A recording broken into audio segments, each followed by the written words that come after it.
É o seguinte, desde o dia 6 de julho, iniciaram as chamadas condutas vedadas, que são a série de proibições àqueles candidatos para que não abusem efetivamente do poder político, do poder econômico, inclusive dos meios de comunicação. Nós temos que entender também que nós temos três situações de propaganda.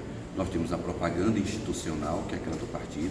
Nós temos, nesse presente momento, a propaganda intrapartidária, que é aquela voltada às convenções eleitorais. E somente a partir do dia 16 de agosto é que a propaganda eleitoral propriamente dita começa, então, a poder ser publicizada e divulgada por todos aqueles que até então são pré-candidatos, mas lá no 16 de agosto passam, então, a condição de candidatos efetivamente. Tá. Em relação aos comunicadores, né? A imprensa precisa também saber fazer essas coberturas. O que a gente precisa evitar para que isso não prejudique nem ao profissional, nem ao veículo e também ao candidato? Existe, na verdade, na legislação eleitoral, várias situações de proibições no que diz respeito à publicação de determinadas espécies de propaganda. Não só a propaganda eleitoral, uma própria propaganda institucional. Nós temos que entender que o governo, por si só, ele não vai sofrer solução de descontinuidade. Vamos dar um exemplo. A nível estadual, não há eleição, portanto, as propagandas institucionais do governo, elas permanecem, elas continuam.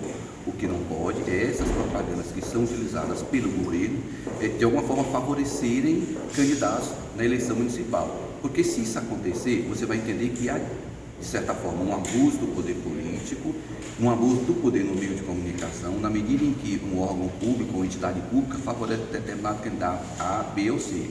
Se você notar, durante a pré-campanha, não há proibição que os pré-candidatos façam reuniões, participem de palestras, de entrevistas, só que tudo isso dentro de um princípio chamado paridade das armas. O que eu dou de oportunidade para um candidato, eu tenho que efetivamente dar para todos os demais candidatos.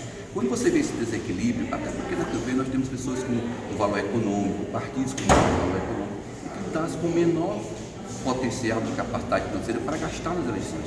Daí, nessa realidade, você tem um equilíbrio. E esse equilíbrio em todos os aspectos, seja financeiro, seja político, seja ele institucional, ou seja, para que você tenha, de fato, os candidatos com plenas condições de concorrer, em pé de igualdade.